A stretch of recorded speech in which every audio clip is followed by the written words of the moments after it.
বিশ্বনবী বললেন, স্ত্রীর সাথে ভালোবাসা করলে আমলনামা সওয়াব দিয়ে পূর্ণ করে দেয় কে? আবার বিশ্বনবী বললেন, রাতের বেলা এক কম্বলের নিচে স্বামী আর স্ত্রী দুইজন যে থাকো, ভালোবাসা বিনিময় করো, এতেও তোমাদের আমলনামায় সওয়াব দেয় কে? এক সাহাবী বললেন, নবী এটা আবার কেমন কথা? স্ত্রীর সাথে ভালোবাসা বিনিময় করলে কেমন করে সওয়াব হয়? স্বামী স্ত্রীর প্রেম ভালোবাসাতে আবার সওয়াব আসবে কোত্থেকে? বিশ্বনবী বললেন, এটাই ইসলাম। এই ভালোবাসা যদি স্ত্রীর সাথে শেয়ার না করে শালীর সাথে করো, গুনাহ আছে না নাই? ভাবির সাথে টাঙ্কি মারলে গুনাহ আছে না নাই? তো শালীর সাথে ভাবির সাথে যদি ভালোবাসা শেয়ার করেন, যদি গুনাহ হয়, নিজ স্ত্রীর সাথে ভালোবাসা শেয়ার করলে সওয়াব হয়। সুবহানাল্লাহ পড়েন। আপনার হাত যখন আপনার স্ত্রীর হাতের সাথে মিলান, দুই হাতের সগীরা গুনাহ মাফ করে দেয় কে? স্ত্রীর চেহারার দিকে রহমতের নজরে তাকালে চোখের সগীরা গুনাহ মাফ করে দেয় কে? আর শালীর দিকে তাকাইলে কবিরা গুনাহ দেয় কে? কথা বলেন, তাকানো যাবে? আন-নাযার সাহমুন মাসমুম মিন সিহামি ইবলিস। দৃষ্টি হচ্ছে শয়তানের বিষ মাখানো তীরবানের মধ্য থেকে একটা ভয়ঙ্কর তীরবান। এই দৃষ্টির তীর দিয়ে শয়তান যুবক যুবতীদেরকে কাবু করে ফেলে। এজন্য আমার যুবক ভাইরা, তোমাদের এই স্মার্টফোন গুলোর ভিতরে ইন্ডিয়ান নায়িকাদের কোমর দুলানো ড্যান্স রাখা যাবে না। চিল্লায় বলো ঠিক কিনা? এই মোবাইল ফোন গুলোর ভিতরে ব্লু ফিল্ম রাখা যাবে না, অশ্লীল দৃশ্য রাখা যাবে না। কিয়ামতের কঠিন ময়দানে যখন কোনো ছায়া নাই, মানুষগুলো পেরেশান, ওই বিপদের দিন আল্লাহ 7 ব্যক্তিকে ছায়া দিবে। নারীরা হচ্ছে খনি। নারীদের পেটটা কি এক একটা খনি। তেলের খনি আছে না? কথা বলেন। সোনার খনি, গ্যাসের খনি আছে না নাই?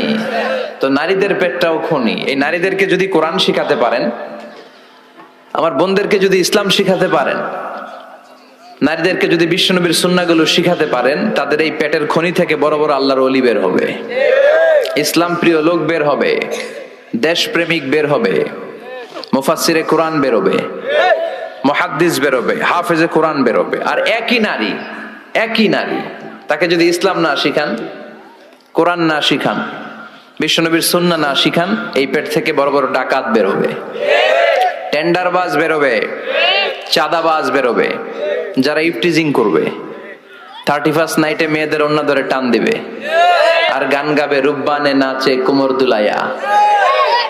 ফেরেশতারাও বলবে তোগরে পিডামো আমরা ঝুলাইয়া। চিল্লায় বলেন ঠিক কিনা? এজন্য বিশ্বনবী বলেছেন, দুনিয়া কুল্লুহা মাতা ওয়া খায়রু মাতা'আদ দুনিয়া আল মারআতুস সালিহা। দুনিয়াতে যা দেখা যায় সব হলো সম্পদ, আর এই সব সম্পদের মধ্যে সবচেয়ে দামি সম্পদ হলো নেককার নারী।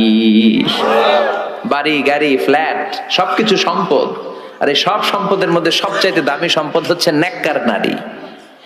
এজন্য বিশ্বনবী বললেন, নারীদের সাথে কোমল আচরণ করো, রিফকাম বিল কাওয়ারির, গরম হয়ে যেও না, যৌতুকের জন্য গায়ে হাত তোলো না, রান্না একদিন মজা হয় নাই, স্বাদ হয় নাই বলে পিটায়ও না, খারাপ আচরণ করো না, কোমল আচরণ করো, কেননা এদের পেট থেকে তোমার ছেলে মেয়েগুলো বেরোবে। ঠিক কিনা? রিফকাম বিল কাওয়ারির, কোমল আচরণ করো। নারীদের সাথে কোমল হতে বলেছেন বিশ্বনবী। কাওয়ারির মানে গ্লাস যেভাবে ধরতে হয় রাখতে হয়, নারীদের সাথে ওইরকম আচরণ। কাচের গ্লাসকে জোরে ধরা যায়? জোরে রাখা যায়? কাচের গ্লাস ধোয়ার সময় সাবান দিয়ে যখন ধুন, জোরে ধরা যাবে? জোরে রাখলে কি হবে? ভেঙে যাবে। এজন্য নারীদের সাথে কোমল আচরণ করতে হয়। নারীদের হৃদয়টা অনেক নরম, এদের সাথে যদি আপনি রেগে যান, হেতিকে লগে গরম হইলে হেতিরা সেতি যায়, আর নরম হইলে গলি যায়। সুবহানাল্লাহ পড়েন। এজন্য ভালোবাসবেন, কি করবেন? বলবেন তোমারে লেগেছে এত যে ভালো, চাঁদ বুঝি তা জানে, রাতেরও আধারে দোসর হয়ে তাই সে আমারে টানে, চাঁদ বুঝি তা জানে। ঠিক কিনা? বিশ্বনবী এটাই বললেন, স্ত্রীকে ভালোবাসো। বিশ্বনবী বললেন, স্ত্রীর সাথে ভালোবাসা করলে আমলনামা সওয়াব দিয়ে পূর্ণ করে দেয় কে? আবার বিশ্বনবী বললেন, রাতের বেলা এক কম্বলের নিচে স্বামী আর স্ত্রী দুইজন যে থাকো, ভালোবাসা বিনিময় করো, এতেও তোমাদের আমলনামায় সওয়াব দেয় কে? এক সাহাবী বললেন, নবী এটা আবার কেমন কথা?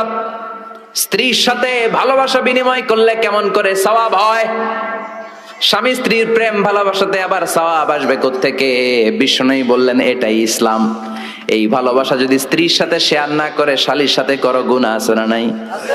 ভাবির সাথে টাঙ্কি মারলে গুনাহ আছে না নাই?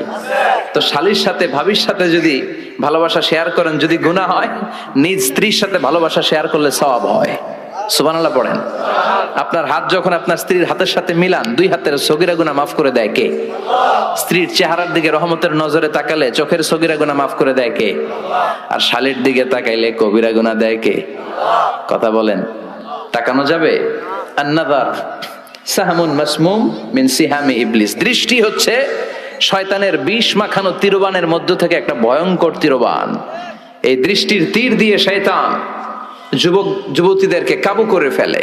এজন্য আমার যুবক ভাইরা, তোমাদের এই স্মার্টফোন গুলোর ভিতরে ইন্ডিয়ান নায়িকাদের কোমর দুলানো ড্যান্স রাখা যাবে না। চিল্লায় বলো ঠিক কিনা? এই মোবাইল ফোন গুলোর ভিতরে ব্লু ফিল্ম রাখা যাবে না, অশ্লীল দৃশ্য রাখা যাবে না। কিয়ামতের কঠিন ময়দানে যখন কোনো ছায়া নাই, মানুষগুলো পেরেশান, ওই বিপদের দিন আল্লাহ 7 ব্যক্তিকে ছায়া দিবে। তার মধ্যে এক শ্রেণী হচ্ছে তোমরা যুবকেরা, যাদের সময়টা উল্টাপাল্টা কাটে নাই, যাদের সময়গুলো হিন্দি সিনেমা দেখে কাটে নাই, যে ছেলেগুলো রাতের জায়নামাজে, তাহাজ্জুদের জায়নামাজে চোখের পানি দিয়ে জায়নামাজকে ভিজিয়ে দিয়েছে, ওই ছেলেদেরকে আরশের ছায়া তলে ছায়া দিবে কে? এজন্য আল্লাহর ভয় অন্তরে থাকার দরকার আছে না নাই? সবচেয়ে দামি হচ্ছে আল্লাহর ভয়। এটাকে আরবিতে বলে তাকওয়া। আরবিতে কি বলে? যে যুবকদের হৃদয়ে তাকওয়া আছে, আল্লাহর ভয় আছে, তাদেরকে আরশের নিচে ছায়া দিবে কে? এজন্য যুবকদের হৃদয়ে থাকতে হবে কার ভয়? আল্লাহ, তোমার ভয় দিয়ে আমাদের অন্তরটাকে তুমি পরিপূর্ণ করো। আমরা যেন নজর হেফাজত করতে পারি, তুমি তৌফিক দাও। আমাদের নারীদেরকে তুমি কবুল করো। আমার বোনদের পেট থেকে তুমি বড় বড় আল্লাহর ওয়ালি, হাফেজে কোরআন, মুফাসসিরে কোরআনকে তুমি পয়দা করো। কি এক আল্লাহ আমরা পাইছি, খালি ভুল করি আর উনি মাফ করে। সুবহানাল্লাহ। গাফিরিয যামবি ওয়া ক্বাবিলিত তাওব। আল্লাহর একটা বৈশিষ্ট্য হচ্ছে তিনি গাফিরিয যামব, তিনি পাপ ক্ষমা করে দেন, পাপ মোচন করে দেন, তওবা কবুল করেন। কিন্তু তওবা কবুল তিনি করেন, আমাদের তওবা করার সময় নাই। আমাদের তওবা করার সময় নাই, আমরা অনেক ব্যস্ত। উনি কিন্তু তওবা কবুলের জন্য রেডি। এমন না যে শুধু সকালে রেডি, বিকালে না, বিকালে রেডি সকালে না, এমনটা নয়। 24/7 সব সময়, সপ্তাহের 7 দিন, মাসের 30 দিন, বছরের 365 দিন তিনি রেডি। কিন্তু আমাদের সময় নাই। সামনে নির্বাচন, আমরা অনেক ব্যস্ত, ঠিক না? আমার ভাই, তোমার ভাই, অমুক ভাই, অমুক ভাই, মার্কারও শেষ নাই, বিভিন্ন ধরনের মার্কাও আছে। তো এজন্য আমাদেরকে একটু সময় করে আল্লাহর কাছে ক্ষমা চাইতে হবে। আমাদের পাপ যত বড় হোক, আমি যত অন্যায় করে থাকি না কেন, আমার গুনাহ যদি হয় খালের পানির সমান, নদীর পানির সমান, বিলের পানির সমান, আমার আল্লাহর দয়া হচ্ছে সাগরের পানির সমান। আমার গুনার পাপ যদি হয় পাহাড়ের সমান, আল্লাহর দয়া আকাশের সমান। কত পাপ আপনি করেছেন। আপনি চোখের পানি ছেড়ে নামাজ পড়ে আল্লাহর কাছে কাঁদেন আর ক্ষমা চান, ক্ষমা চাওয়ার সাথে সাথে তিনি আপনারে ক্ষমা করে দিবে। শয়তান আল্লাহকে বলেছে, আল্লাহ এতগুলো জাহান্নাম, এতগুলো জান্নাত আপনি কেন বানালেন? জাহান্নাম আরো বানান। আল্লাহ বললেন কেন? শয়তান বলেছে, আল্লাহ আপনার এই বান্দাগুলো তো আপনি জান্নাতে ঢুকাতে পারবেন না, তো জান্নাত বানিয়ে লাভ কি? আমি সবগুলারে ওয়াসওয়াসা দিয়ে জাহান্নামে ঢুকাবো। আল্লাহ বলেন, এত সোজা? তুই ওয়াসওয়াসা দিবি, আমার বান্দা ভুল করবে, অন্যায় করবে, আর আমি ক্ষমা করে দিব। শয়তান বলে, আল্লাহ হিসাবটা এত সহজ না যত সহজ আপনি ভেবেছেন। আমি ডান দিক থেকে দেব ধোকা, বা থেকে দেব, সামনে থেকে দেব, পেছন থেকে দেব, নিচ থেকে দেব, শিরা উপশিরায় ঢুকে, মাজরার দাম যেখান দিয়ে রক্ত চলাচল করে ওইখানে ঢুকেও ধোকা দেব। আপনি তো জান্নাতে ঢুকাতে পারবেন না। আল্লাহ বললেন, শয়তান তুই আমাকে চ্যালেঞ্জ দিস, তোর এত সাহস? আমি তো সব রাজার বড় রাজা, মহারাজা, ঠিক কিনা? মহারাজার সাথে চ্যালেঞ্জ দেয়া যায় না। অফিসের যিনি সবচেয়ে বড় MD sir, managing director, boss, boss of the all buses, ওই বসের সাথে কি বেশি কথা চলে? কথা বলেন। আল্লাহ বললেন, তুই আমারে চ্যালেঞ্জ দিলি, আমিও তো তোর চ্যালেঞ্জ নিলাম, যা ওয়া ইজ্জতি ওয়া জালালি ওয়া ইরতিফা'i মাকানি, আমার ইজ্জতের কসম, আমার জালালিয়াতের কসম, আমার ক্ষমতার কসম, তুই আজীবন মানুষকে ধোঁকা দিবি, অন্যায় করাবি, আর আমার বান্দা একদিনের তাফসির মাহফিলে যে আমার ভয়ে চোখের পানি ছেড়ে ক্ষমা চাবে আর আমি মাফ করে জান্নাত দিয়ে দেব। এজন্য আল্লাহর দয়ার কোনো শেষ নাই, আল্লাহর মায়ার কোনো শেষ। আল্লাহ তুমি দয়ার সাগর রহমানুর রহিম, তোমার দয়ায় পূর্ণ আমার সারা নিশিদিন, তোমার দয়ায় পূর্ণ আমার সারা নিশিদিন। সবাই পড়েন, আল্লাহ তুমি দয়ার সাগর রহমানুর রহিম, তোমার দয়ায় পূর্ণ আমার সারা নিশিদিন, তোমার দয়ায় পূর্ণ আমার সারা নিশিদিন। আল্লাহু আকবার। তিনি দয়ার সাগর, তিনি মায়ার সাগর। আপনার গুনাহ যত বড়ই হোক, আপনার অন্যায় যত বেশি হোক, আল্লাহর দয়া তার চাইতেও বেশি।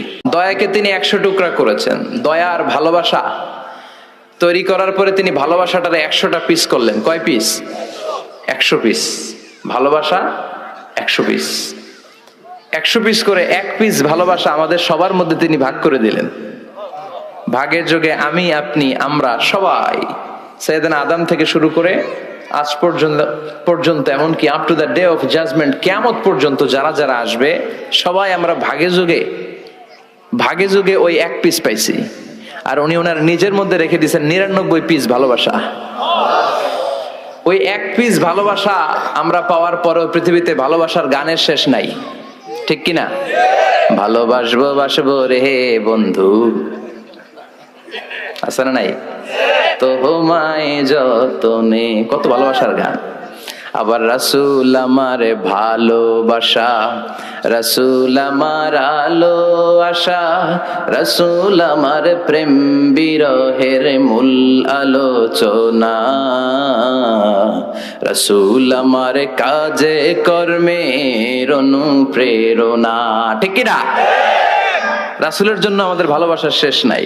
স্বামী স্ত্রীর মধ্যে ভালোবাসা, বন্ধু বন্ধুতে ভালোবাসা, এই ভালোবাসা নিয়ে কত গান। আবার আয়েব বাচ্চু বলে গেছে, সব ভালো তুই একা বাসিস নে, একটু ভালোবাসি তে দিস মরে, মানে সব তুই বাসিস না, আমিও বাসো। তার মানে ভালোবাসা বাসির শেষ নাই, ভালোবাসা নিয়ে গানের শেষ নাই, নাটকের শেষ নাই, ফিল্মের শেষ নাই। কিন্তু ভালোবাসা আমরা সবাই মিলে পাইছি কয় পিস? 1 পিস, সবাই ভাগে যোগে। তাতেও আমাদের মধ্যে এত ভালোবাসা, এত দয়া, এত মায়া, এত রহমত। আর যে আল্লাহর মধ্যে আল্লাহ 99 পিস ভালোবাসা রেখে দিলেন, তার ভালোবাসা বেশি না কম? চিল্লায় বলেন, বেশি না কম? এজন্য সে আল্লাহর ভালোবাসা পেতে হলে আমাদেরকে আল্লাহর রাস্তায় চলতে হবে, আল্লাহর পথে থাকতে হবে। এই পথে থাকাটা এত সোজা না। এই আল্লাহর পথে থাকতে চাইলে বিপদ বেশি না কম? আপনার বিরুদ্ধে অনেক কথা চলবে, আপনার সমালোচনা হবে, সমালোচনার তীর এসে আপনাকে ঝাঁঝরা করে দিবে, জেল জারিমানা সবকিছু বরণ করে নিতে হবে। চিল্লা এখন ঠিক কিনা? কিন্তু আল্লাহর পথে যে আমরা আছি, এই পথ থেকে আমাদেরকে এক চুলো কেউ নাড়াতে পারবে না। বিশ্বনবীকে বলা হলো, মুহাম্মদ কালেমার দাওয়াত বন্ধ করে দাও, বিনিময়ে তোমাকে দেয়া হবে রূপসী নারী, মক্কার সবচাইতে রূপসী নারীরা তোমার স্ত্রী হবে, সম্পদের পাহাড় তোমাকে দেয়া হবে, ক্ষমতার চেয়ারে তোমাকে আসীন করে দেয়া হবে, শুধু একটা কাজ তুমি বন্ধ করবে। কয়টা? এই লা ইলাহা ইল্লাল্লাহ মুহাম্মদুর রাসূলুল্লাহ, এই বিপ্লবী দাওয়াতটাকে বন্ধ করে দাও। বিশ্বনবী বললেন, তোমাদের তো অনেকগুলা দফা, আমার মাত্র 1 দফা। আমার দফাটা হচ্ছে এত কিছু না, দিন দুনিয়া তো অনেক ছোট কথা। আকাশের সূর্যটাকে যদি লা ওয়াদাউ আশ-শামসা ফি ইয়ামিনি ওয়াল কামারা ফি ইয়াসারি, সূর্য যদি আমার ডান হাতে দাও, আকাশের চাঁদটা যদি আমার বাঁ হাতে এনে দাও, তারপরেও এই কালিমার বাণী থেকে 1 সেকেন্ড আমাকে থামিয়ে রাখতে পারবা না। চিল্লায় বলেন ঠিক কি না? লা ইলাহা ইল্লাল্লাহ এটা বিপ্লবী বাণী। এই বাণী যেখানে ঢুকেছে ওই এলাকার সবাইকে এই বাণী আল্লাহর গোলামে পরিণত করেছে। চিল্লায় বলেন ঠিক কিনা? আমরা সবাই একজনের গোলাম, তিনি কে? আরো জোরে বলেন, তিনি কে? যে আল্লাহর সামনে আমাদের মাথা নামে আর কারো সামনে মাথা নামতে পারে? কথা বলেন। যে গোলাম আল্লাহর সামনে মাথাকে নিচু করে, ওই গোলামের দ্বারা কি কোনো অন্যায় হতে পারে? পাপ কাজ হতে পারে? ওই গোলামের সামনে যদি অন্যায় হয়, সে অন্যায় কি গোলাম নীরবে সহ্য করতে পারে? চিল্লায় বলেন পারে। যে ইমানে প্রয়োজনে জ্বলে ওঠে না, যে ইমান সত্য ন্যায়ের কথা বলে না, যে ইমান প্রয়োজনে জ্বলে ওঠে না, যে ইমান সত্য ন্যায়ের কথা বলে না, যে ইমান বাস্তবে নাই, যে ইমান অন্তরে নাই, মুখে শুধু ফাঁকা বলি, কি করে তারে বলো ইমানে বলি? কি করে তারে বলো ইমানে বলি? কি করে তারে বলো ইমানে বলি? ঠিক কি না? যে ইমান দিন কায়েমের আন্দোলনের ধার ধারে না, যে ইমান লেবাসধারী কোরআন হাদিস তাও পড়ে না, যে ইমান খাজার নামে মাজার গড়ে ফুলুস কামায়, আছে না নাই? যে ইমান খাজার নামে মাজার গড়ে ফুলুস কামায়, যে ইমান শিরকিয়াতের আমল করে ভীত না হয়, যে ইমান অন্তরে নাই, যে ইমান বাস্তবে নাই, মুখে শুধু ফাঁকা বলি, কি করে তারে বলো ইমানে বলি? কি করে তারে বলো ইমানে বলি? কি করে তারে বলো ইমানে বলি? চিল্লায় বলেন ঠিক কি না? এজন্য অন্যায় দেখলে থামিয়ে দিতে হবে, পাওয়ার থাকলে হাত দিয়ে থাপ্পড় মেরে নামিয়ে দেন। এই সুযোগ না থাকলে অন্তত মুখে প্রতিবাদ করেন, ওই সুযোগও যদি না থাকে অন্তর দিয়ে ঘৃণা করেন। এই তিনটা স্টেজে আপনাকে থাকতে হবে, এই তিন স্টেজের বাইরে কোনো ইমান নাই, বাকিরা হলো মুনাফিক। চিল্লা এখন ঠিক কি না?